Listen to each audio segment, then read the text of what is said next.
Olá e bem-vindo ao canal Biologia em 3. Meu nome é Vinícius e junto com os meus irmãos Michele e Matheus, nós vamos mostrar para vocês como é legal a biologia, como é fácil de entender e como ela ajuda a gente a perceber o nosso mundo de uma forma muito especial e diferente. Então, nós vamos trazer assuntos que são interessantes, assuntos que vão ajudar vocês nos estudos, simplesmente a entender melhor tudo que está à sua volta. E espero que vocês gostem. Tragam também sugestões para que a gente possa discutir com vocês questões da biologia que muitas vezes parecem difíceis, mas que na verdade são bastante fáceis e divertidas para a gente entender. Vem com a gente então entender um pouco mais sobre biologia. Biologia em 3, 2, 1.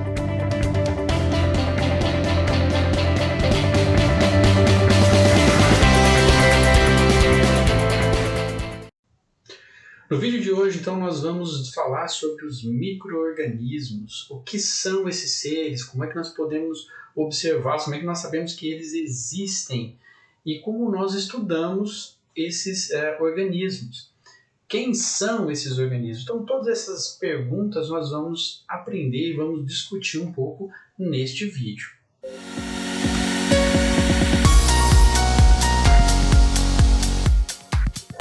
Micro-organismos.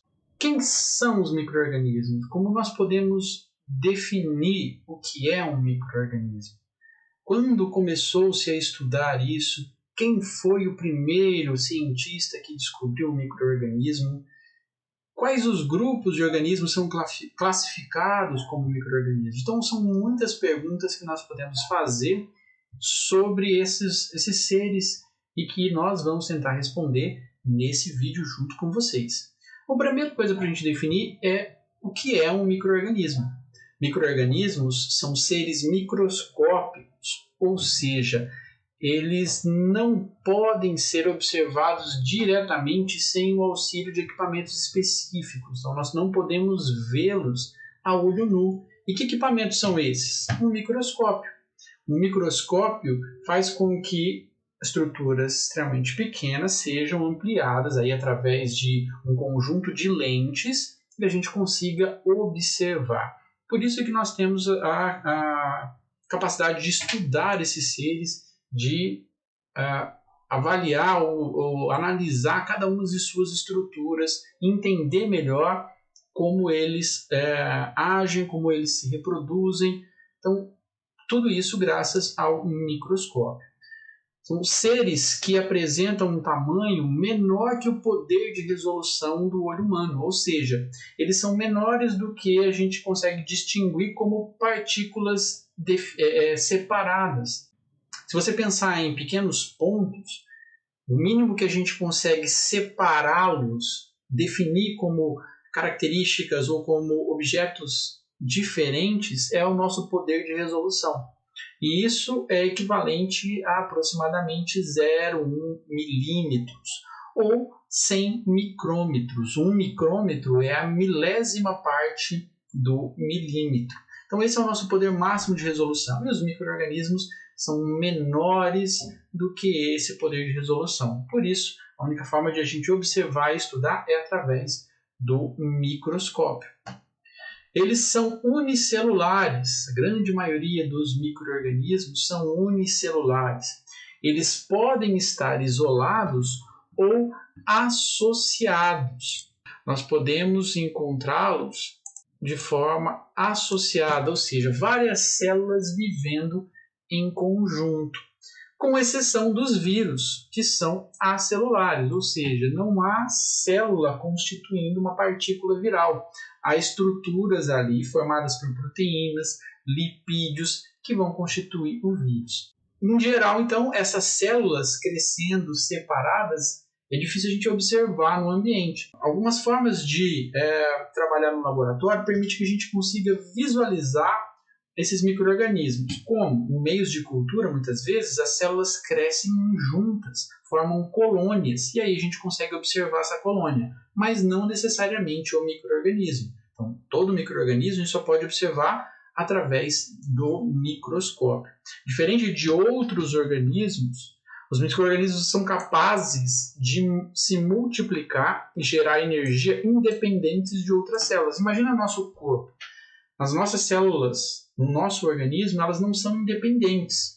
Se você retirar todas as células da camada da pele e não dar a ela nenhuma forma de nutrição, ela não tem como adquirir esses nutrientes e, portanto, ela vai morrer. Os micro-organismos não, eles vivem separadamente, vivem individualmente e conseguem fazer todo esse processo tanto de geração de energia quanto de reprodução. Esse é uma micrografia de uma bactéria, no caso o Lactobacillus paracasei, mostrando então como as células se encontram no ambiente. Então nós podemos ver aqui várias células. Isso aqui é uma célula então de bactéria, um bastonete, e elas podem estar associadas, formando colônias, como a gente está vendo aqui também. Diferente então, como a gente falou, os vírus, eles não possuem uma célula. Então ele é formado por uma estrutura que pode ter tanto proteínas, que aí vai formar o capsídeo desse vírus, e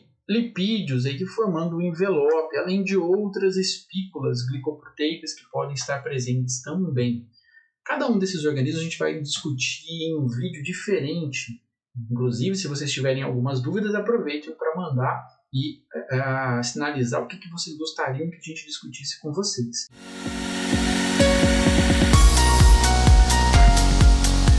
Todo esse processo, então, depende de como a gente observa as células. Tirando os vírus, todos os outros micro-organismos são formados por células. E aí nós temos que entender que existem dois tipos de células diferentes. As células eucarióticas e as células procarióticas. Então, qual é a diferença desses dois tipos de células? A primeira coisa que a gente pode dizer sobre elas é o tamanho. As células procarióticas são muito menores do que as eucarióticas. Por quê? Principalmente porque elas têm uma quantidade de componentes bastante reduzidos se a gente comparar com as células eucarióticas. A principal característica que diferencia as duas é a presença do núcleo.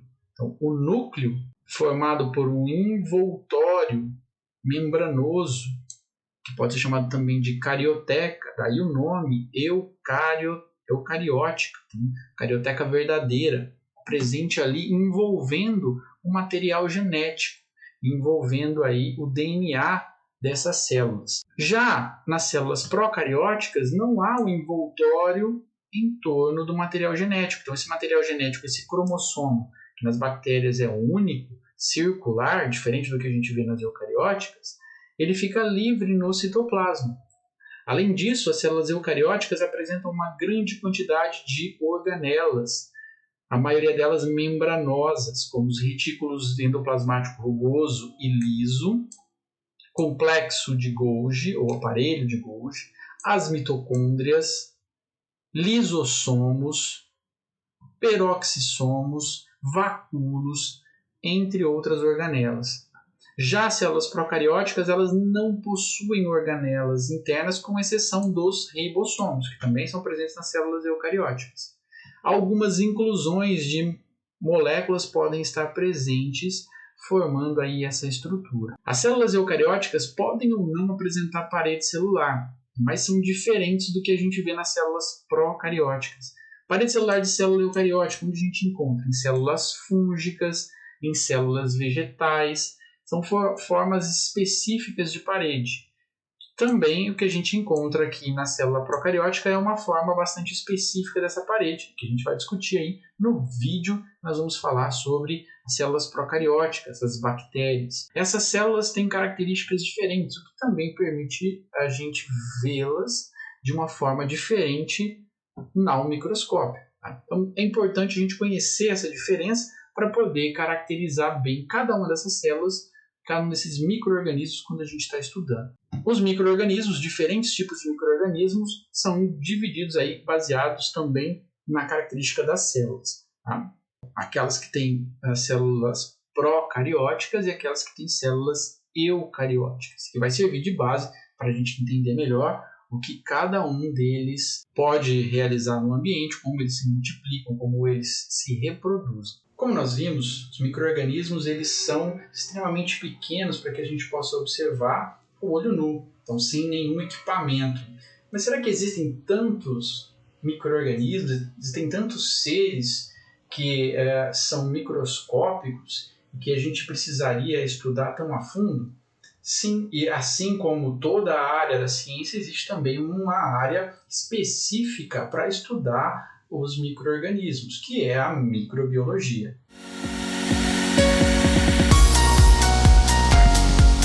A microbiologia, então, é a ciência que estuda os micro-organismos, e ela pode ser dividida em dois ramos.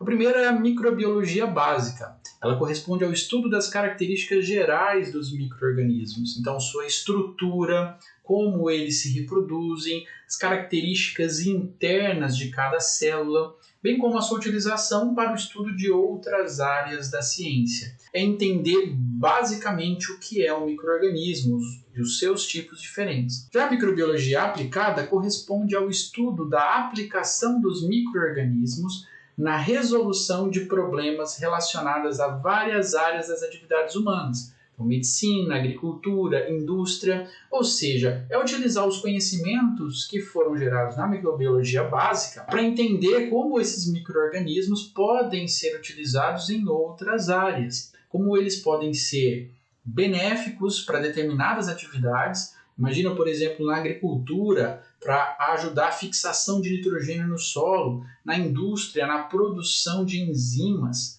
a medicina aí trazendo a importância dos micro-organismos como seres que causam doenças, então o conhecimento aí poderia ser aplicado para ajudar a entender e prevenir ou tratar essas doenças. Então esses dois ramos, embora tenham focos de estudos separados, eles se complementam, então eles têm uma característica em comum. Então a microbiologia estuda os micro-organismos. Tanto a descoberta quanto o estudo dos micro-organismos depende da microscopia, depende da utilização de microscópios para que a gente possa entender as suas atividades metabólicas, o seu processo de reprodução. Então tudo isso depende da sua visualização. É verdade que algumas características a gente pode deduzir com base em processos bioquímicos, com determinados experimentos que podem ser feitos. Mas para você entender claramente, visualizar as estruturas só com a utilização dos microscópios. Então, o que é a microscopia? Existem diferentes tipos de microscópio?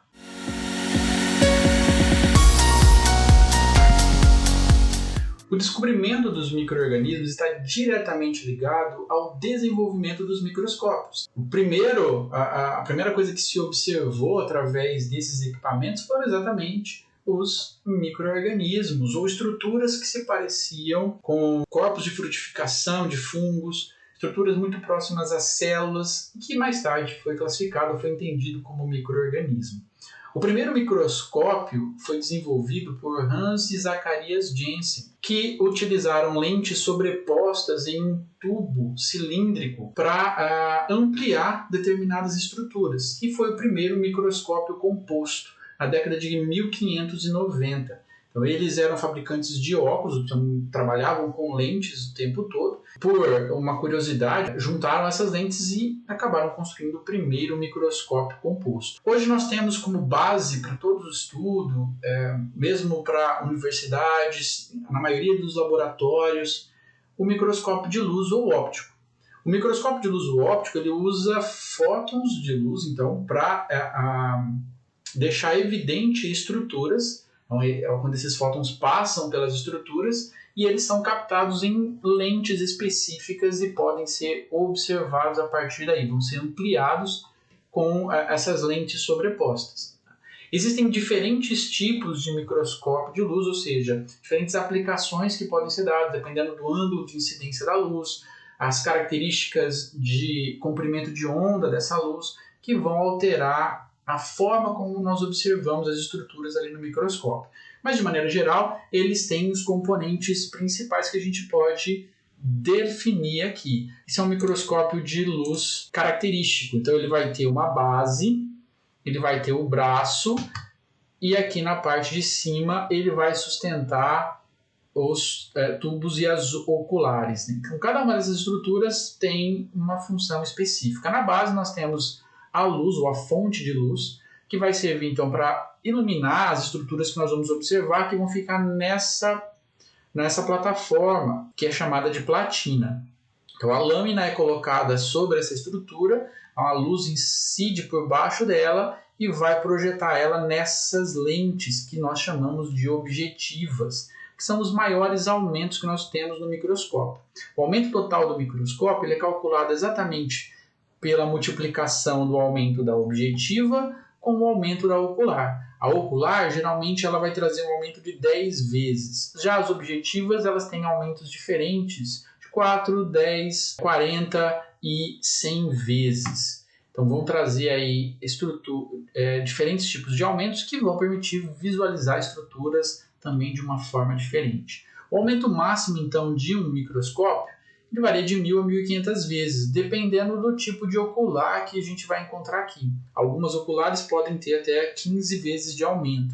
Então, 15 vezes 100, 1.500 vezes de aumento é o máximo que nós poderíamos ter no microscópio. Mas essas de 15 vezes são mais raras. O mais comum é a gente observar oculares de 10 vezes de aumento. A partir dessa estrutura, nós podemos observar então, os micro-organismos. Tá? Principalmente aqui, vamos ver com mais detalhes, células eucarióticas, que são células maiores. As bactérias, a gente tende a ver elas de uma forma ainda definida como pequenas estruturas. Então, essa é uma micrografia, uma imagem obtida pela microscopia óptica, de bactérias. Então, é isso aqui que nós vemos a partir de um microscópio óptico. Então, essas pequenas linhas, esses bastonetes, esses pontinhos, esses cocos, são características, então, de bactérias. A gente não vê a estrutura interna, essas bactérias são extremamente pequenas. Mesmo nas células maiores, é difícil a gente observar estruturas internas. O que a gente consegue é delimitar algumas partes, como o núcleo, baseado na sua forma como ele é apresentado na célula, a condensação ali de estruturas, mas não necessariamente definir características dessas estruturas, nem essas organelas internas. Outro tipo de microscópio é o microscópio eletrônico. O microscópio eletrônico, diferente do microscópio óptico, ele não utiliza fótons de luz, ele vai utilizar então um feixe de elétrons. Um feixe de elétrons é gerado, incide então sobre a amostra, que vai estar numa pequena grade, e isso vai gerar então uma sombra aqui, dependendo, claro, do tipo de microscópio. Nós podemos ter o microscópio eletrônico de varredura ou microscópio eletrônico de transmissão. O de transmissão, os feixes vão passar direto e vão gerar essa sombra que a gente pode visualizar. O de varredura ele vai depender então de estruturas posicionadas sobre o que a gente quer observar e elas vão refletir então esses feixes de elétrons e aí a gente consegue visualizá-los. O aumento máximo do microscópio eletrônico é até 500 mil vezes. Hoje existem outros microscópios que estão sendo fabricados, estão em processo de construção, que permitirão aumentos ainda maiores do que esse, como característica de microscópio eletrônico. Mas o que a gente tem mais comum é até 500 mil vezes de aumento. Então essas são duas imagens de microscopia eletrônica. Nós temos aqui do lado esquerdo a microscopia eletrônica de transmissão, onde os feixes de elétrons passam através de uma bactéria, então em comparação àquela imagem que a gente viu na microscopia óptica. Perceba então que a microscopia eletrônica permite um aumento muito maior, a gente observar dentro da estrutura de uma bactéria. Já o microscópio eletrônico de varredura, ele permite a observação da parte externa, então nós vemos a estrutura muito bem definida das bactérias, mas não observamos o que tem na sua região interna. Outro tipo de microscópio é o microscópio de força atômica. Esse tipo de microscópio ele tem como característica a utilização da atração e repulsão aí, baseado nas cargas das estruturas, das moléculas que compõem a estrutura que vai ser observada, e o computador aí, baseado nessa alteração de frequência, ele vai acabando montando uma imagem do que está sendo observado. Então ele também consegue observar estruturas ainda menores, até a estrutura de moléculas muitas vezes. Essa é uma imagem de microscopia de força atômica e nela a gente consegue ver ou definir aqui as estruturas de DNA, então moléculas de DNA que foram observadas aí nesse trabalho do Paquin e do Brett. Então mostrando aí estruturas extremamente pequenas, chegando muitas vezes, dependendo de como o microscópio é utilizado, estruturas do tamanho de angstroms, que é ainda menor que o nanômetro. Então nós temos como parâmetro de tamanho, primeiro o micrômetro, depois o nanômetro e ainda menor o angstrom. Tá? Então todas essas características mostram então, a potência que esses microscópios têm para ampliar as estruturas, o que permite que nós estudemos os micro-organismos. Juntamente com o desenvolvimento do microscópio é que se deu a descoberta dos micro-organismos. Então muitos pesquisadores, muitos deles amadores, trabalhando com lentes, começaram a observar pequenas estruturas microscópicas e muitas delas até com movimentos. E aí surgiu a ideia dos micro-organismos. Claro que eles não foram chamados assim logo de cara. Então, como é que se deu a descoberta dos micro-organismos? Mesmo antes da observação dos micro-organismos através dos microscópios, filósofos, cientistas já imaginavam que existiam seres que não podiam ser vistos, responsáveis diretamente por causar doenças.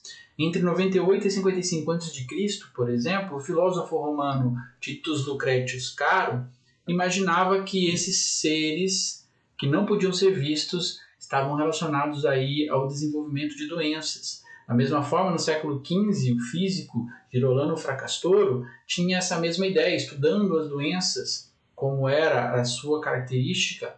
Na época, ele foi um grande estudioso aí de enfermidades.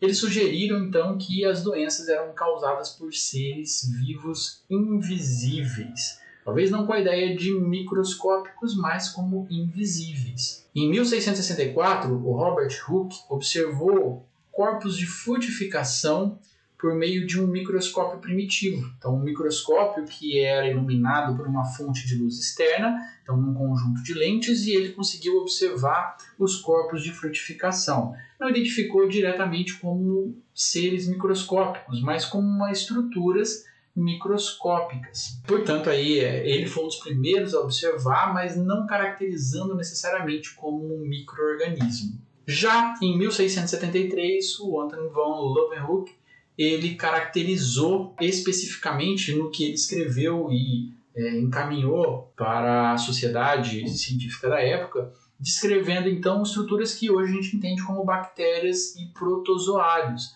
Então, através de um microscópio também primitivo, muito mais ainda do que o que a gente viu até agora, onde você tinha ali um conjunto de lentes específicas, posicionado então uma gota de vidro, ele colocava aqui, e as estruturas numa ponta específica onde ele podia aproximar e distanciar, ele podia visualizar.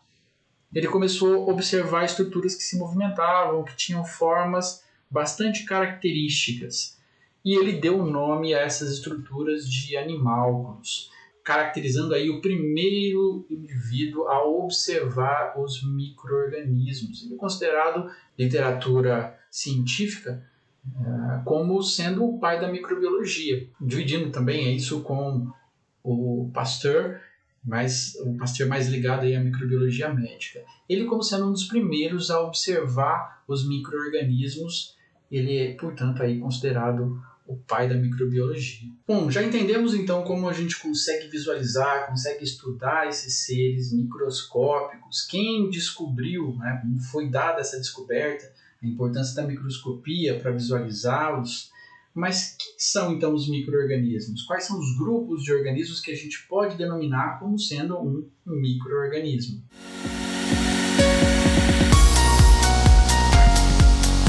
Para a gente entender quem são os micro-organismos, nós temos que primeiro lembrar e entender como é que estão separados os diferentes tipos de organismo em todo o planeta. Então, como é que eles são classificados? Existem várias formas de classificação, mas para a gente entender, as duas principais elas levam em consideração a separação dos micro-organismos em 5 reinos. o reino Monera, que é constituído por células procarióticas, e aí encontram-se então as bactérias.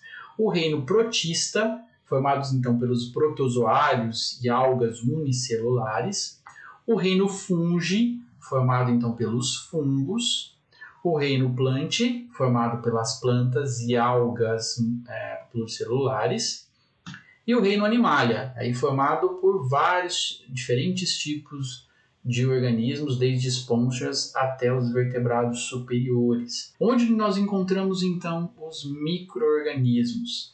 Eles estão separados aqui no reino Monera, no reino Protista e no reino Fungi. Percebam que os vírus não estão incluídos em nenhum desses reinos, porque eles têm características tão distintas que não tem um reino específico ainda montado para eles. Nós vamos falar um pouco mais sobre a classificação dos vírus, nós vamos falar sobre os vírus e quem faz essa classificação, quem dá essa denominação para eles. Outra forma de classificar é fazer a classificação baseada então na estrutura celular. O ponto de partida seria a base da estrutura celular. Separado então em domínios, três domínios principais. Aqueles com células procarióticas, que nós temos o domínio eubactéria e o domínio archaea, e aqueles com células eucarióticas, que são o domínio eucária. Então, no domínio eubactéria e arqueobactéria, só as bactérias em si, que entrariam praticamente aqui só o reino Monera. Já no domínio eucária, nós teríamos todo o resto, todas as células eucariontes. Então, tanto os protozoários, quanto os fungos, as plantas e os animais, ou animais, fungos e plantas, entrariam aqui, então, no domínio eucária. Com base nisso, então, nós podemos classificar então, os grupos de micro-organismos.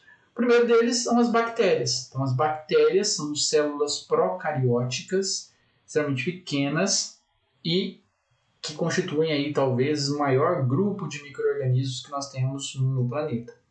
Depois, os fungos. Os fungos, embora muitas estruturas que nós acabamos vendo no ambiente, elas são pluricelulares, eles têm como característica conseguir sobreviver com células separadamente, e muitos deles vivem de forma unicelular, como as próprias leveduras, que é o que nós estamos vendo aqui na imagem. Então, aí classificados também como micro-organismos. Os protozoários, e aí como características diferentes de cada um deles, esse aqui no caso é uma ameba, com característica de locomoção aí pela produção de pseudópodos, que se projetam e podem arrastar a estrutura da célula inteira. Também uma célula eucariótica. Eucariótica e as bactérias como procarióticas. As algas unicelulares, os autores classificam também elas como micro-organismos, com características de vida livre, como células únicas, com característica de produção do seu próprio alimento, já com a clorofila, produção de alimento e energia a partir da luz solar. E temos aí os vírus. Isso aqui é uma eletromicrografia de um vírus, da estrutura de um vírus, mostrando aí a única forma de nós observarmos vírus é através do microscópio eletrônico. Eles são extremamente pequenos. Embora eles não sejam constituídos por células e não tenham um metabolismo ativo, portanto eles não estão vivos fora da célula, eles são caracterizados também como micro-organismos pelo seu tamanho extremamente pequeno e estudados pela microbiologia.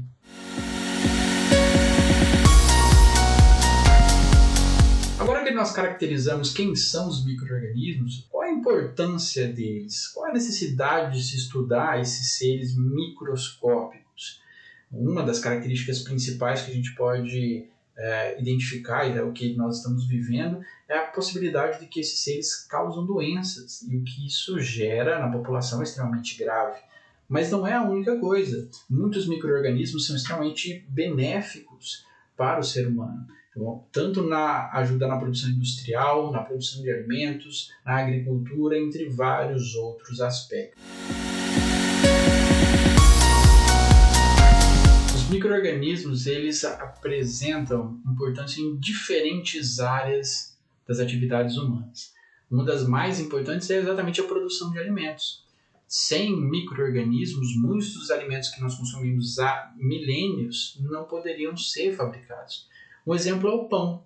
O pão ele tem como característica a fermentação de alguns componentes, o que dá a produção de gás, que faz a estrutura do pão crescer. Claro que nem todo pão é formado da mesma forma, mas a maioria que a gente conhece tem essa característica de fermentação por determinadas leveduras, alguns até por bactérias, e que formam essa estrutura aerada interna do pão. Os queijos, muitos queijos recebem inclusive o nome do local onde é formado, onde tem o cultivo de um fungo específico ou de uma bactéria específica e que dá toda essa estrutura. Então, aquilo que nós vemos em determinados queijos, aquela coloração esverdeada que tem dentro, na verdade são fungos que cresceram ali e que modificaram a estrutura de proteínas, de açúcares que estão presentes. Claro, eles utilizaram para se alimentar e acabaram liberando enzimas que modificaram toda a estrutura, mas que dá uma constituição diferente, um sabor diferente, e é o que é utilizado para a fabricação desses queijos. A fermentação alcoólica, a produção de vários tipos de bebidas, como a gente mais conhece a cerveja, a fermentação lática, a produção de iogurtes, entre outras estruturas. Então, na produção de alimentos, os micro-organismos são extremamente úteis. Na saúde, nós temos então aqueles que são causadores de doenças, e aí nós temos uma gama enorme de micro-organismos. Um exemplo mais comum é o da Escherichia coli, uma bactéria que é comum no trato gastrointestinal e que pode causar diferentes tipos de infecção. Claro, depende do tipo de Escherichia coli. Dentro ainda da espécie, existem diferentes cepas, diferentes tipos de bactérias ali que vão dar características diferentes também de infecção. Mas ela é capaz de causar infecções no trato gastrointestinal. As vacinas, a produção de vacinas muitas vezes depende de micro-organismos para aumentar essa produção ou mesmo para ser utilizado como um vetor para ativar o sistema imune. Uma das primeiras vacinas, ou a primeira vacina a ser desenvolvida, na verdade, inclusive que vem com o nome aí do vírus que foi utilizado, que é o vírus da vacina. Ele foi utilizado para estimular o desenvolvimento do sistema imune em indivíduos que poderiam ser expostos à varíola, e aí isso gerou uma proteção contra a varíola. Então, a importância também da utilização nesse aspecto. Hoje em dia nós utilizamos eles como de outras formas. Algumas vacinas utilizam vírus específicos como vetores para carregar para dentro do indivíduo parte do vírus que quer se proteger da doença, que vai causar doença que pretende se tornar imune, e dentro do organismo, então, esse vírus acaba ativando o sistema imune, mas de uma forma branda, sem causar doença, e que vai fazer com que o sistema imune esteja protegido quando o vírus da doença que se pretende imunizar chegar. Então, o organismo consegue combater aquela doença de uma forma específica. Outro exemplo também é a produção de determinados fármacos, como os antibióticos. O fungo, o Penicillium crisogeno, responsável por produzir muitos beta-lactâmicos, que são determinados antibióticos. Quando nós falamos de antibióticos, estamos falando de estruturas, moléculas que combatem o crescimento de bactérias. Então, esses antibióticos vão eliminar determinadas bactérias, determinadas cepas de bactérias. Aí é mais uma importância, uma utilização importante desses micro-organismos para as atividades humanas. Na indústria, nós temos também a produção de muitos compostos que podem ser utilizados de diferentes formas.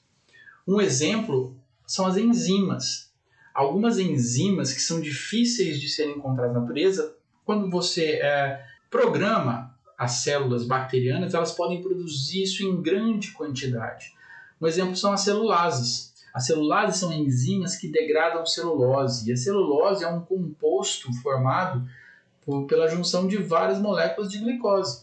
Então, se você quebra, hidrolisa a celulose, por exemplo, aqui o bagaço de cana, tem muita celulose. Sendo hidrolisado, você vai liberar glicose, que pode ser utilizado de diferentes formas. E no meio ambiente, nós temos aí a grande importância dos micro-organismos. Eles são decompositores naturais, tanto os fungos quanto as bactérias, decompõe matéria orgânica, faz com que todos os componentes que estão presentes ali naqueles indivíduos que morreram voltem ao ambiente e possam ser utilizados novamente. Então, sem esses decompositores, a matéria orgânica se acumularia e isso faltaria com o tempo, onde não poderia surgir uma nova vida.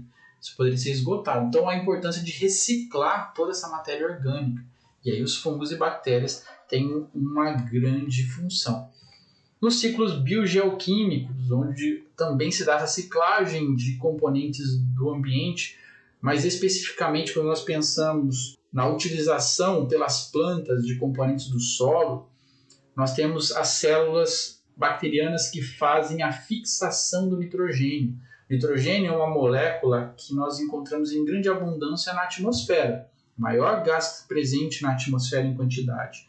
Porém, ele não entra no solo por si só. Ele depende de alguns processos específicos, como, por exemplo, quando cai um raio, ele vai entrar no solo através da energia liberada ali por esse raio. Mas é claro que não haveria raio suficiente caindo em todo o planeta para colocar no solo a quantidade de nitrogênio que as plantas precisariam. Então existem outras formas, e uma delas são exatamente as bactérias que fazem a captação desse nitrogênio do ar e liberam para o solo na forma de moléculas orgânicas, que aí podem ser utilizadas pelas plantas. Então há uma grande diversidade de aplicações ou de funções que os micro-organismos podem ajudar nas atividades humanas, ou que desempenham de alguma forma há muito tempo já nas atividades humanas e que muitas vezes a gente só descobriu agora. A mesma produção de pães e de cerveja há milênios existe, e a gente só entendeu como ela funciona depois da descoberta, depois que a gente conseguiu visualizar realmente o que eram os micro-organismos. E aí, pessoal, entenderam um pouquinho mais o que são os micro-organismos, como eles são importantes na nossa vida, no nosso dia a dia, quais as aplicações que ele tem tanto no meio ambiente quanto na nossa saúde. É extremamente interessante ver como esses seres interagem com a gente todo o tempo. E aí nós vamos conhecer um pouco mais sobre cada um deles, os diferentes grupos de micro-organismos, nos próximos vídeos que eu vou trazer para vocês. Se você quer falar sobre algum assunto, gostaria de entender mais sobre um assunto específico, coloca nos comentários, pede para a gente que eu vou montando os vídeos conforme o que vocês têm interesse, que eu acho que é extremamente importante. Espero que vocês tenham gostado. Se inscreve no nosso canal, deixa o seu like, comenta aí o que vocês acharam e nos próximos vídeos a gente vai aprofundando cada vez mais esse assunto. Hoje nós ficamos por aqui, até o nosso próximo vídeo.